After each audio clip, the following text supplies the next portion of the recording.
কম দামে কিন্তু ভয়ঙ্কর শক্তিশালী পশ্চিমা ফাইটারদের সঙ্গে পাল্লা দেয়া এক যুদ্ধবিমান। চীনের প্রযুক্তি কিন্তু পাকিস্তানের গর্ব।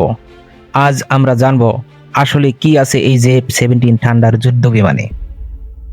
আসসালামু আলাইকুম প্রিয় দর্শক, আজকের ভিডিওতে আমরা কথা বলবো পাকিস্তানের সবচেয়ে আলোচিত মাল্টি রোল ফাইটার জেট জেএফ-17 থান্ডার নিয়ে।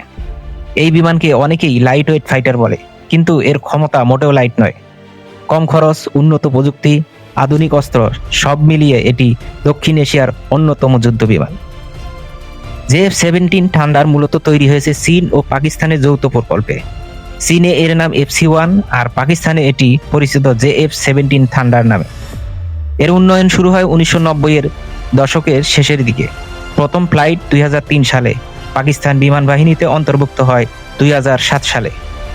এই বিমান তৈরি করার মূল উদ্দেশ্যই ছিল পুরনো মিরাজ-3, মিরাজ-5 এবং F-7P যুদ্ধবিমানের স্থানে প্রতিস্থাপন করা, কম খরচে আধুনিক ফাইটার তৈরি করা, পশ্চিমা নির্ভরতা কমানো।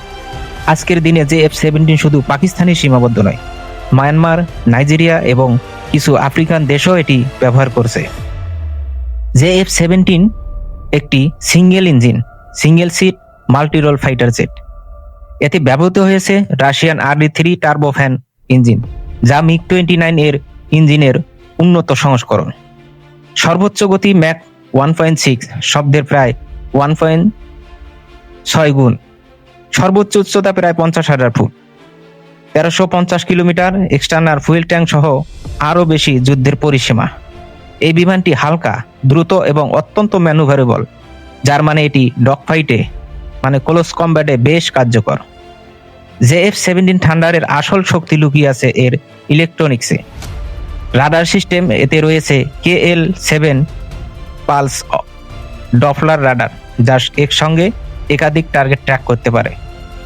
এটি সক্ষম শত্রু বিমান শনাক্ত করতে, দূরপাল্লার মিসাইল গাইড করতে, স্থল লক্ষ্যবস্তুতে ট্র্যাক করতে। জেএফ-17 এর ককপিট পুরোপুরি গ্লাস ককপিট, পুরোটাই ডিজিটাল ডিসপ্লে, আধুনিক ফ্লাইট কম্পিউটার, উন্নত নেভিগেশন সিস্টেম। পাইলটের জন্য এটি অত্যন্ত ইউজার ফ্রেন্ডলি। এখন আসি সবচেয়ে গুরুত্বপূর্ণ অংশে, এর অস্ত্রশস্ত্র। জেএফ-17 থান্ডারের 7টি হার্ড পয়েন্ট রয়েছে, যেখানে বিভিন্ন ধরনের অস্ত্র বহন করা যায়, যেমন এয়ার টু এয়ারে PL-5 short range missile, PL-9 এবং PL-12 beyond visual range missile BVR মিসাইল। এর এই বিমান দূর থেকেই শত্রু বিমান ধ্বংস করতে পারে।